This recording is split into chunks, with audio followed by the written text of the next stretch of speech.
नमस्कार the publish में आप सभी का स्वागत और मैं हूं वरुण शर्मा। लोकसभा चुनावों को लेकर भाजपा ने अपना मैनिफेस्टो जारी कर दिया है। उस मैनिफेस्टो में क्या कुछ खास है, जानने के लिए जम्मू कश्मीर से भाजपा के सीनियर नेता और पूर्व मंत्री रह चुके सर शर्मा जी से मेरे साथ है।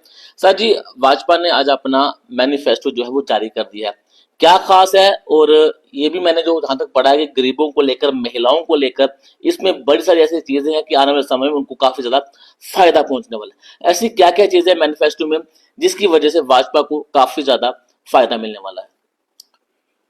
ऐसा है कि यहाँ तक प्रश्न भारतीय जनता पार्टी के हमारे खास तौर पर इसको तो हम लोग भाजपा का संकल्प पत्र जो है वो कह रहे हैं।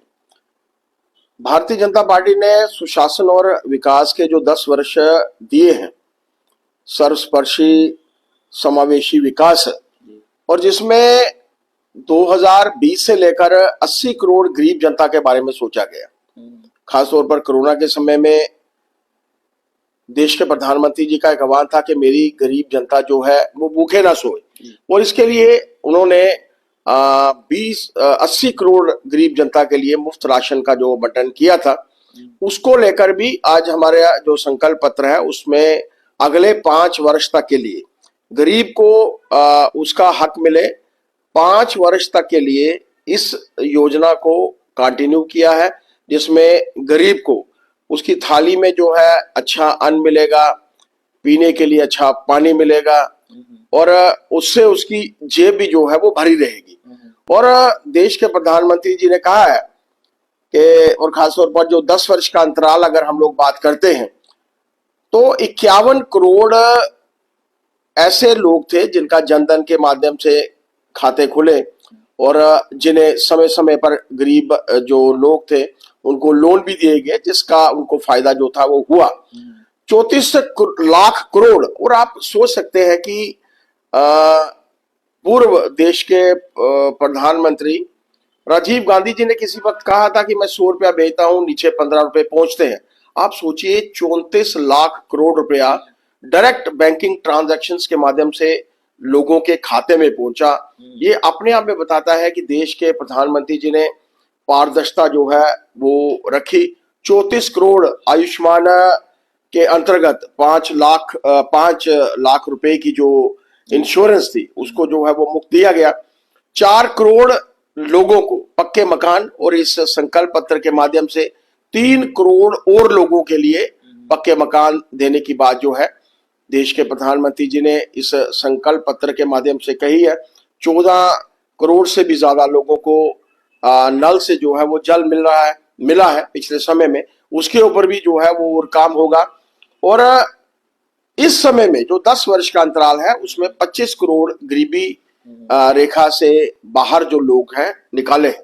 देश के प्रधानमंत्री जी ने ये जो संकल्प पत्र जारी किया है उसमें मातृशक्ति को लेकर, मातृशक्ति के साथ साथ नौजवानों को लेकर, नौजवान के साथ साथ सबसे बड़ी बात है कि किसान को लेकर, और उसके बाद उससे भी ऊपर जो देश में 80 करोड़ गरीब जनता है उसके बारे में उन्होंने कहा है कि इन लोगों को किस तरीके से किसी किस्म की दिक्कत का जो है वो सामना ना करना पड़े। इसको लेकर देश के प्रधानमंत्री जी ने ये जो संकल्प पत्र है जारी किया है। और जैसे मैंने कहा है कि क्वालिटी हाउसिंग गरीब लोगों के लिए 3 करोड़ और लोगों को जो है उसका उनका हक मिलेगा। जो स्लम डिवेलपर्स हैं, जो स्लम्स में रहते हैं, उन लोगों को अच्छे इसके लिए संकल्प किया है। और जब देश के हित की बात आती है, बड़े कार्य हुए हैं, इसमें कोई दो राय नहीं। पिछले समय के अंतराल में जब हम लोग बात करते हैं तो ट्रिपल तलाक मुस्लिम समाज की महिलाओं के लिए एक जरूरत थी कि इसको हटाया जाए। देश के प्रधानमंत्री जी ने उसको हटाया, और खास तौर पर 370 जम्मू कश्मीर के संदर्भ में अगर हम लोग बात करते हैं, हमारी ये लड़ाई जो थी विचारधारा की लड़ाई थी। 370 को हटाना, 35A को हटाना, और उसके बाद CAA जो आज एक लॉ बन चुका है। और हम सब जानते हैं कि आजादी के लगभग साथ साथ ही इस विषय को लेकर हमेशा से लड़ाई जो थी वो जारी रही कि बाहर के जो अल्पसंख्यक लोग हैं, अफगानिस्तान में हैं, बांग्लादेश में हैं, पाकिस्तान में हैं, उनको कैसे भारत में लाया जाए और यहाँ पर बसाया जाए। देश के प्रधानमंत्री जी ने एक रिजिड स्टेप जो था वो लिया, और जिसके चलते जो है हम लोग कह सकते हैं, गर्व से कह सकते हैं कि देश के प्रधानमंत्री जी ने जो कहा है वो किया है। जैसे रघुकुल रीत सजा चली आई, प्राण जाए पर वचन न जाई, और जो वचन उन्होंने दिए वो अपने आप में दर्शाते हैं कि देश के गरीब के हित में उन्होंने कार्य किया है, गरीब किसान के लिए उन्होंने काम किया है। जैसे मैंने कहा 34 लाख करोड़ रुपया, उसमें 11 करोड़ उन किसानों को भी जो है उसका हक मिला है, और हर साल में 6,000 रुपया उनको मिलना, और 6,000 के साथ साथ अभी इस योजना को जो है आगे कंटिन्यू किया है। मैं आपको एक सवाल करना चाहूंगा। अगर 2019 के चुनावों की बात की जाए, या इससे पहले के चुनावों की बात की जाए, तो मैनिफेस्टो एक नाम दिया जाता है जिसे हम घोषणा पत्र कहते थे, लेकिन अब उस शब्द का नाम चेंज कर संकल्प पत्र रख देखिए आप। घोषणा पत्र और संकल्प पत्र में दोनों में क्या अंतर समझते हैं आप? ऐसा है कि कोई आदमी अब हम अब सभी उस समाज से हम लोग वाबस्ता हैं, उस समाज के हम लोग हिस्सा हैं जहां पर पूर्व जब हमारा कोई संकल्प लेता था तो संकल्प को पूर्ण करने के लिए अपनी पूरी शक्ति लगा देता था। और आप देखिए कि पिछले समय में अंतराल में अगर हम लोग ध्यान में रखें तो देश के प्रधानमंत्री जी ने जो भी संकल्प में कहा है, चाहे वो हमारी विचारधारा की लड़ाई थी, चाहे वो हमारे रचनात्मक कार्य थे, चाहे वो हमारे डेवलपमेंट के कार्य थे, उन सब कार्यों में देश के प्रधानमंत्री जी ने हमेशा से संकल्प करके ही ये कार्य किया है। कि ये घोषणा पत्र नहीं, ये संकल्प है कि जो बातें कही गई वो पूरी होंगी। बिल्कुल, जो बातें उन्होंने कही हैं अक्षरश उनको पूर्ण करने का प्रयत्न जो है वो करेंगे, क्योंकि जो भी कार्य उन्होंने पिछले क्योंकि पिछले बार तो दो समय में जो हमारे संकल्प पत्र थे उनके माध्यम से उन्होंने जो है उनको पूर्ण करने का प्रयत्न किया है। हम लोग कभी कभी बीच बीच में आम जनता, पिछले नेता कहते थे कि हम लोग विश्व गुरु बनेंगे, हमारा देश विश्व गुरु बनेगा, लेकिन देश के प्रधानमंत्री जी ने कहा कि हम लोग विश्व बंधु, यानी हर देश में, और जब हमारे लिए तो पूरा विश्व जो है हमारा घर है, और उस घर में हम उनके गुरु तो बन नहीं सकते, हर देश बराबर होगा। हर देश में उन्होंने विश्व बंधु की जो बात कही है वो अपने आप में दर्शाता है कि देश के प्रधानमंत्री जी मात्र भारत का हित नहीं करना चाहते, भारत के लोगों का हित नहीं करना चाहते, वो पूरे विश्व का हित जो है वो करना चाहते हैं। और उन्होंने कोशिश भी की है, और उन्होंने हर अपने इस संकल्प पत्र में उन्होंने ये घोषणाएं की है, उन्होंने अपनी जो संकल्प किया है उस संकल्प के माध्यम से जो संकल्प भी पूर्ण मेरा मानना है समय समय पर, ये जो 5 वर्ष का अंतराल है अपने आप में ये संकल्प पूर्ण करने की क्षमता रखते हैं, और देश का हर नागरिक जो है वो नरेंद्र भाई मोदी जी। लेकिन विपक्ष इस संकल्प पत्र को सबसे कमजोर संकल्प पत्र बता रहा है, कहते हैं कि इसमें देश के हित में कुछ भी नहीं है।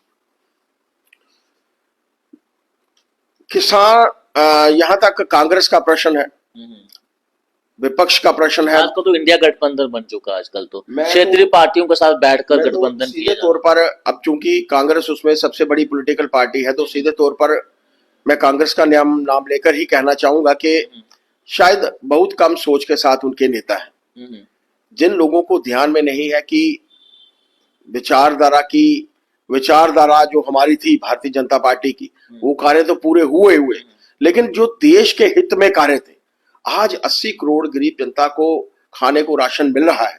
अगर 4 करोड़ आम लोगों को जो है मकान मिले हैं, और वो मकान तो आम जनता को मिले हैं, आप सोचिए कि कभी कांग्रेस ने सोचा है कि आयुष्मान स्कीम के माध्यम से लोगों को उनका हक मिलता है। एक आदमी इंडिविजुअली 5 लाख की इंश्योरेंस जो है उसकी पूरे, वो 10 लाख देने के लिए तैयार बैठे हैं। ऐसा है कि कहने को और करने में बहुत फर्क है। पिछले 70 वर्ष उन्होंने नहीं सोचा क्या, फ्री बिजली की बात कर रहे हैं, फ्री एजुकेशन की बात कर रहे हैं। देश के प्रधानमंत्री जी ने कहा है कि जो सूरज की रोशनी से बिजली, सौर ऊर्जा जिसे हम कहते हैं, उसके माध्यम से मुफ्त बिजली, ये मुफ्त बिजली होगी, क्योंकि बहुत सब्सिडी जो है उस योजना के माध्यम से, जो सन स्कीम देश के प्रधानमंत्री जी ने दी है, उस योजना के माध्यम से कितना फायदा गरीब लोगों को होगा। गरीब, आम जनता आपको को लगता है होगा। कि गरीब व्यक्ति सोलर प्लांट अपने घर पर लगा पाएगा? जब 40% सब्सिडी है और उसमें और ये नहीं है कि जब मेरी छत के ऊपर वो लगेगी, 40% सब्सिडी के बाद मैं वो बिजली बेचने में भी सक्षम हूँ। मुझे अपनी जितनी बिजली लगानी है, गरीब आदमी है तो उसको एयर कंडीशन नहीं लगाना, उसको एयर कंडीशन की बिजली बचत करके वो अपनी बिजली जो है वो बेच सकता है। आप सोचिए देश का प्रधानमंत्री किस तरीके से लोगों के हित में बात कर रहा है। ये 5 वर्ष का अंतराल है और देश में जिस तरीके से उन्होंने कहा है कि हम लोग अपने आसपास के, खास तौर पर जब भारत के विषय में हम लोग बात करते हैं, उन्होंने कहा है कि जब कभी भी कहीं आपदा होती है तो हमारा देश जो है वो सर्वप्रथम आगे आए, इसके लिए भी हम लोग काम करेंगे। आप सोचिए कि मेरे भारत में कोई आपदा नहीं आए, इस विषय में तो मैं संकल्प ले सकता हूं, मैं बात कर सकता हूं। विश्व के दूसरे हिस्सों में कहीं कोई आपदा आए, उस आपदा में भी मुझे काम करना पड़े। अब 70 वर्ष की करके भी दिखाया मोदी जी ने करके भी दिखाया, चाहे वो पाकिस्तान में भी हुआ, चाहे वो नेपाल में हुआ, कहीं भी हुआ उन्होंने किया। आज आयुष्मान स्कीम पूरे देश भर की जब मैं बात करता हूं, जब मैं देश बात करता हूं तो गरीब के लिए अवेलेबल है, बिलो पॉवर्टी लाइन के लिए अवेलेबल है। लेकिन देश के प्रधानमंत्री जी ने कहा कि 70 वर्ष की आयु का इंसान जो है या औरत जो है वो कहां से इलाज करवाएगी, उनके लिए उन्होंने इसको फ्री ऑफ कॉस्ट कहा है। और 70 वर्ष की आयु के ऊपर 5 लाख रुपए की जो इंश्योरेंस है उनको मिलेगी। ये अपने आप में दर्शाता है कि देश के प्रधानमंत्री आम जनता के हित के बारे में सोचते हैं। उन्होंने देश के हित के बारे में सोचा, उन्होंने मछली पालन करने वाले लोगों के बारे में सोचा। उन्हें लगता है कि समुद्र के किनारे बैठकर क्या उनके जो वेसल्स हैं, पहले उनकी इंश्योरेंस नहीं होती थी, अब उन्होंने कहा है कि जिस किश्तियों में वो जाते हैं, किश्ती जब खराब हो जाती थी, डूब जाती थी तो नुकसान होता था। अब उन्होंने कहा है कि वहां के जो मत्स्य पालन वाले लोग हैं, उनके जो वेसल्स हैं, उनकी किश्तियां हैं, छोटे जहाज हैं, उनकी भी जो है इंश्योरेंस होगी। किसान को उसका हक मिले, किसान जो फसल है उसका प्रॉपर बीमा हो, और इसका बीमा हो तो उसको पैसा कितनी जल्दी मिले, इस विषय को लेकर भी उन्होंने कहा है कि इसके बारे में भी हम लोग जो है, हमारी सरकार जो है, बिल्कुल आपने सही कहा, ये बहुत सारी स्कीमें जो है वो लगाई गई हैं, लोग भी इसका फायदा हो। लेकिन अब जम्मू कश्मीर की राजनीति पर भी आते हैं।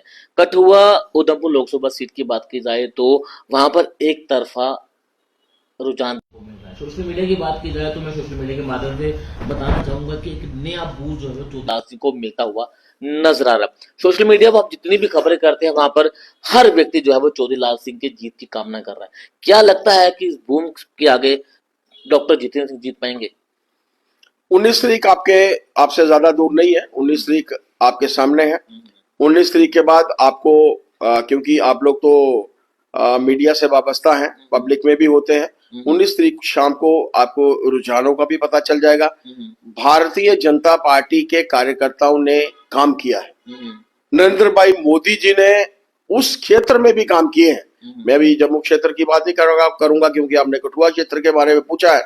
कठुआ क्षेत्र में अगर आप लोग कार्य देखेंगे, और पिछले दिनों में जो आपने नरेंद्र भाई मोदी जी की रैली में अथाह समुद्र देखा था आम जनता का, कार्यकर्ता तो उसमें उतने ही थे जो आसपास के कार्यकर्ता थे। मैं आपको यहाँ पर टोकना चाहूंगा, बार बार नरेंद्र मोदी जी का नाम लिया जाता है। जो क्षेत्रीय जहां पर कठुआ की बात की जाए, उधमपुर की बात की जाए, वहां पर क्षेत्रीय नेता जो भाजपा का है वो डॉक्टर जितेंद्र सिंह जी है। लोगों का ये कहना है कि जो नेता वहां से चुनाव लड़ रहे हैं वो अपने दम पर चुनाव क्यों लड़ रहे हैं, मोदी जी का नाम ले लेकर क्यों वोट हासिल करना चाहते हैं?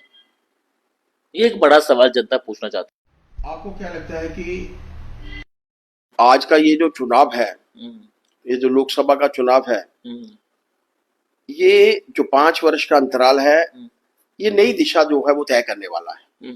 इस संकल्प पत्र में देश के प्रधानमंत्री जी ने कॉमन सिविल कोड की भी बात कही है कि हम लोग जो हमारा घोषणा पत्र है, हमारा जो संकल्प है कि हम लोग अगर हम लोग सीए ला सकते हैं तो कॉमन सिविल कोड भी ला सकते हैं। 1 नेशन 1 टैक्स की कही थी वो पूरा करके, आप भी कहते हैं कि मोदी जी को वोट डालिए, वो पूरा करके बताया। और आज जहां तक प्रश्न उन्होंने कहा है कि वन नेशन वन इलेक्शन, उस विषय को लेकर भी जो है उन्होंने बात कही है। इस संकल्प पत्र में कोई भी संकल्प जो इस देश के हित में है वो पूर्ण करेंगे। और यहां तक प्रश्न भारतीय जनता पार्टी का है। मैं आपको करगिल लिए चलता हूं। करगिल में मैं चुनावों में था। एक ऐसे घर में मैं गया जो औरत जिसको ना हिंदी आती थी, ना उर्दू आती थी, ना इंग्लिश आती थी। मैंने उससे पूछा किसको वोट डालेंगे। उसने अपने पति की तरफ देखा, पति ने बताया अपनी भाषा में कि यह पूछ रहे हैं। मैंने पटका पहना हुआ था, कमल के फूल को इंगित करके उन्होंने हाथ लगा के कहा मैं मोदी को वोट दूंगी। मतलब मोदी, कमल का फूल और मोदी। और यहां तक प्रश्न आपके परिवार के किसी बड़े का है जिसको सारी दुनिया पूछती है, जानती है, तो सारी दुनिया उसके साथ अपना नाम जो है वो चलाना चाहती है। आज विश्व के बड़े बड़े नेता नरेंद्र भाई मोदी जी को, ऑस्ट्रेलिया जैसा देश नरेंद्र भाई मोदी जी को दी बास कह के बुला रहा है। गिनी पापुआ जैसा देश का प्रधानमंत्री नरेंद्र भाई मोदी जी को पांव पड़ रहा है, तो वो क्या छोटी बात है? आप सोचिए 4 से लेकर 14 तक हमारे देश का सम्मान, और आज 14 के बाद 24 तक हमारे देश का सम्मान। अमेरिका जैसे देश का राष्ट्रपति पीछे से टैप करके कहता है नरेंद्र मोदी जी मैं भी यहां खड़ा हूं। तो आप अपने यहां में सोचिए कि पूरे विश्व के देश के लोग, बड़े नेता नरेंद्र भाई मोदी जी को जो है एक विश्व का नेता मानते हैं, तो क्या भारतीय जनता पार्टी के कार्यकर्ता जो हमारे अपने नेता हैं वो नरेंद्र भाई मोदी जी, क्या उनको हमें आगे नहीं रखना चाहिए? और उनको आगे रखना, और ये इसमें कोई दो राय नहीं है कि ये जो बड़ा चुनाव होता है ये पार्टी के नाम पे होता है, देश के बड़े नेता के नाम पर होता है। चुनावों के रिजल्ट आप लोगों को सामने नजर आएंगे, और ये मैं कह रहा हूं 19 तारीख को जब आप अपने आंकड़े जो हैं वो कैलकुलेट करेंगे, फलानी जगह से कितने कितने, आपको लगेगा कि जो पिछली बार की लीड है उससे भी ज्यादा से हम लोग दोनों सीटें जीतेंगे। लेकिन यहां तक प्रश्न आज संकल्प पत्र का है, जिस विषय में आपने बात जो है वो शुरू की थी कि संकल्प उन लोगों को लेकर है, गरीब को लेकर है, संकल्प युवा को लेकर है, संकल्प उस मातृशक्ति नारी शक्ति को लेकर है, संकल्प उस किसान को लेकर है जिनका हित करना हमारा फर्ज है। और ये मात्र यही नहीं, जो हमारी जैसी फैमिलीज है, जिन लोगों को मकान बनाना जो है वो दुर्भर है, मकान बनाने के लिए उनके लिए भी नई स्कीम जो है वो बनाई जाएगी। आज ट्रेन में, मतलब सोचिए छोटे छोटे विषय, और 80 लाख लोगों ने अपनी अपनी सजेशंस दी थी। उसमें आपने भी दी होगी, मैंने भी दी है। उन सजेशंस को ध्यान में रखकर माननीय राजनाथ जी ने अपनी टीम के साथ ये जो हमारा संकल्प पत्र है बनाया था, और आज प्रधानमंत्री जी ने घोषित किया। आप सोचिए उन्होंने ये भी तो सोचा है कि जब मैं ट्रेन की टिकट कराता हूं तो मुझे वेटिंग लिस्ट आती है, वो ट्रेन और बढ़ाई जाए। उन्होंने कहा है कि हम लोग वंदे भारत बढ़ाएंगे, और वंदे भारत में भी सिर्फ चेयर कार है, लेकिन उन्होंने कहा है कि चेयर कार के साथ साथ स्लीपिंग वाली भी हो, और स्लीपिंग वाली के साथ साथ उन्होंने कहा है कि जो बुलेट ट्रेन जिसकी हम लोग मात्र बात करते थे, सुपर ट्रेन जिसे हम कहते हैं बुलेट ट्रेन, हमारे नॉर्थ में भी चलेगी, साउथ में भी चलेगी और पूर्व में भी चलेगी। इस दिशा में भी काम होगा। सड़कों का जो निर्माण पिछले समय में हुआ है, में बहुत से विषय ऐसे हैं, क्योंकि जिस संकल्प पत्र को 80 लाख लोगों की सजेशंस के बाद बना है, अगर पूर्णता अगर हम लोग इसको डिस्कस करेंगे तो शायद 70 दिन से भी ज्यादा लगे। लेकिन बड़े बड़े बिंदु जो मैंने आप लोगों के ध्यान में लाए कि उन्होंने उस गरीब के बारे में भी सोचा कि शायद 70 वर्ष की आयु के बाद मुश्किल होगा उसके लिए, और ये जो गारंटी है ये देश के प्रधानमंत्री दे रहे हैं, लोन की गारंटी। और जो पहले मुद्रा योजना में 10 लाख रुपए तक का लोन मिलता है, आज वो लोन जो है 10 से 20 बढ़ाया गया है। और 20 इसलिए कि जनता जो है, अब एक जगह पर कांग्रेस कह रही थी कि देखो भाई एम्प्लॉयमेंट जो है वो इसके बारे में नहीं कहा गया। आप सोचिए जब 43 करोड़ लोगों ने मुद्रा लोन इस 10 वर्ष के अंतराल में लिया है। कल मैंने एक स्कूल का उद्घाटन किया था, उसने भी पीएमईजीपी के माध्यम से 5 लाख रुपए का लोन लिया था, 6 लोग उसके स्कूल में काम करेंगे। तो आप सोचिए कि कितने लोग उन योजनाओं के माध्यम से काम कर रहे हैं, लेकिन कांग्रेस की समझ उतनी ही है जितनी उन्हें आती है। और ये लोग चुनाव जीतने के लिए नहीं लड़ रहे, चुनाव टाइम पास करने के लिए लड़ रहे हैं। वो भी जानते हैं, वो भी कांग्रेस के लोग भी जानते हैं, जो उनका गठबंधन है वो भी जानता है कि कहीं भी भारतीय जनता पार्टी को